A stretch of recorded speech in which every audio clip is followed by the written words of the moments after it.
Defeating the Jews of Europe, who they viewed as subhuman, was a question of good conquering evil, which conditioned millions of Germans to celebrate Hitler and turn a blind eye to his brutality. If that sounds vaguely familiar, that's because it is. Similarities to what happened in Germany and what's happening now in America are just undeniable. In this video, Megyn Kelly reacts to a clip of Joy Reid calling Donald Trump a Nazi.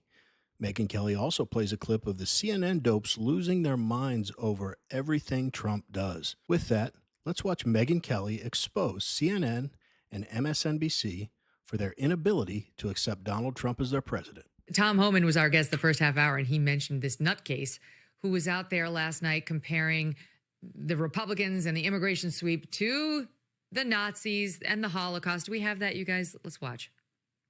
Defeating the Jews of Europe, who they viewed as subhuman, was a question of good conquering evil, which conditioned millions of Germans to celebrate Hitler and turn a blind eye to his brutality.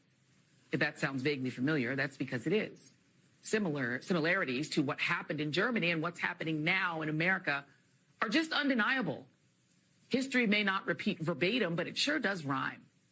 Trump and Stephen Miller, his former director of speechwriting, depict non-white immigrants as carriers of deadly diseases who are violent terrorists. Trump was returned to the presidency after staging a coup and has exerted control of media or social media in order to parrot anti-immigrant vitriol and openly hateful anti-LGBTQ language.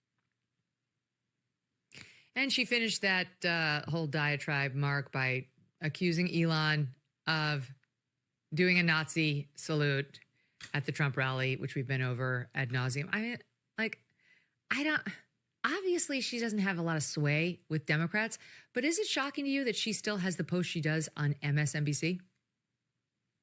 No, I mean, there's a niche audience for that line of discussion. Is Joy Reid suggesting that there aren't violent terrorists coming over the border?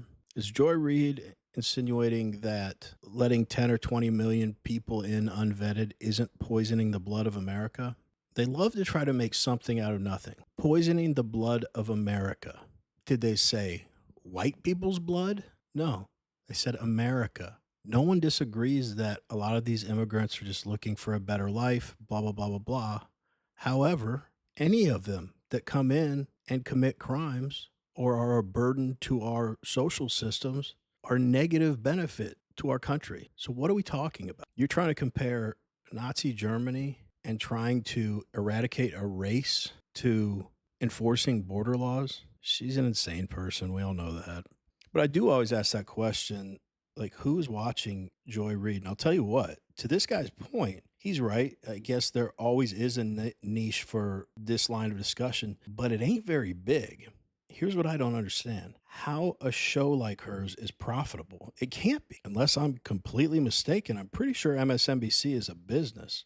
So I know they want to keep the narrative going, but at some point, unless they just hate money there, you'd have to say, all right, it's enough with her. Give her the boot. Because you guys know as well as I do, there are plenty of independent political commentators online that crush Joy Reid. And she's never even been close to the top of the cable ratings. I mean, the opposite is true, as a matter of fact. She's been very, very low for a long time. I don't get what the point is. Maybe they're just run out the clock until MSNBC gets spun off. So they're like, let's not make any programming decisions now. But she hasn't been making money for a long time. I don't get it. Anyway, let's get back to the video. I won't say reasoning.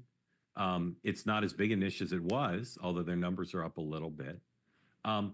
It's interesting. On the Republican side, on the MAGA side, people like her, people who create content, people who have shows, they're interacting with the officials, and they're being really tactical and strategic to say, what are we for that's popular, and how do we sell that to the public? The Democratic Party, which remains as far left as it's been in our lifetimes, isn't doing that. They're just out there selling what they've been selling to their audience, not trying to think, what's wrong with what we're selling? Why isn't it more appealing to a broader group? And her revenue model is apparently wedded to that line as opposed to trying to think anew. You've got CNN not doing much better They have Scott Jennings on there, as you've surely seen, Dan, and he's doing yeoman's work trying to defend the Trump administration. He's literally the one Republican they put on with a panel of all Democrats, and I include the anchors in that. And he got into a dust-up last night with this woman from the Washington Post named Catherine Rampell, who used to be the theater critic, I think, over at the Times. So this has enabled her to opine on whether, for example, Pete Hegseth is qualified to run the Department of Defense. If you like watching videos like this one, like and subscribe. We'd really appreciate it. Let's get back to the video. Saying his only real qualification is he was on Fox News, kind of just wiping out all that time he spent with a gun in Iraq and Afghanistan and at Gitmo. She's reduced him to a Fox TV host as though Trump had nominated Brian Kilmeade. She's back at it over there, and she decides to go after Musk, who honestly, find me a billionaire, even Bill Ackman, who's, constantly posting on X about 10/7 and what's been happening at universities and is probably the main reason Claudine Gay went down at Harvard. But like, find me a billionaire that's done more to call attention to what's happened to the Jewish people in Israel than Elon Musk. He went over there. He toured it with Ben Shapiro. He's been wearing a necklace to represent the hostages since a parent of a hostage gave it to him. He said he won't take it off until they're all home. He's made repeated public statements about it. He went to Auschwitz. He recirculates their movies, like calling attention to this. No, he's a Nazi because he did the touch the heart and then the alleged salute thing. And watch this exchange she had with Scott Jennings. The first time that Elon Musk decides to declare that globalist Jews are responsible for the great replacement of brown people into the United States, maybe it was a misunderstanding. The second time he said that Jews are pushing hatred against white people, that's a quote, that was a little iffy. By the second Sieg Heil, I think he kind of loses the benefit of the doubt to be not accused of playing footsie with these Nazis. He has a long record of supporting the Jewish people, number one. Number two, anybody who is asserting this thing he did on the stage the other day was a Sieg Heil, which I just heard you say, lawyer up maybe, because absolute ridiculous thing to say. Under no circumstances. The Nazis in Germany thought it was a Sieg Heil. Under no The Nazis in Germany thought it was a Sieg Heil. Was he doing anything other than expressing enthusiastically? Why don't you do it on TV right now? His appreciation. Why don't you do it on TV right now if you think it's so? Number three. Banal. I saw that clip of Scott Jennings. That woman on there is Jewish, and it just shows that if you're on the right, there's no winning with these psychopaths on the left. She's Jewish. And look at all the things that Megyn Kelly just listed off, that Elon Musk, a billionaire who doesn't have to do anything if he doesn't want to. He could sit on his ass for the rest of his life. Who is that active in supporting Jewish people? Forget billionaires, just in general, not to mention with all the other responsibilities he has. The lack of gratitude in trying to paint this guy as a Nazi. I like Elon Musk, but he's an awkward, kind of weird guy, spastic kind of guy.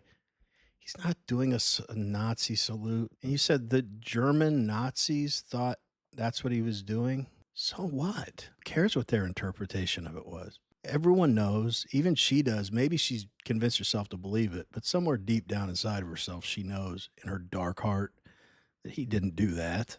And why doesn't Scott Jennings have a show on CNN? He's literally the only popular figure on that show. People love that guy. And he's smart, talented.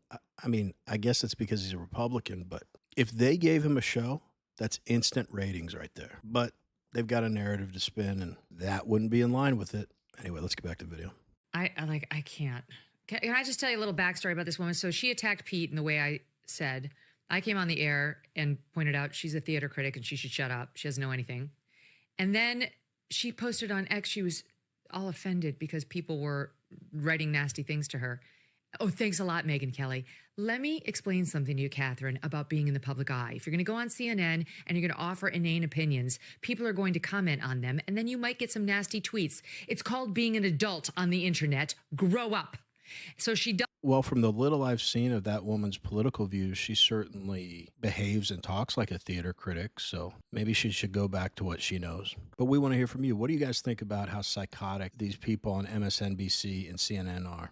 And I'll ask the question I ask all the time, good old faithful. Do you think these people believe what they're saying? Let us know. Anyway, as always, really appreciate you watching, and we will see you in the next one.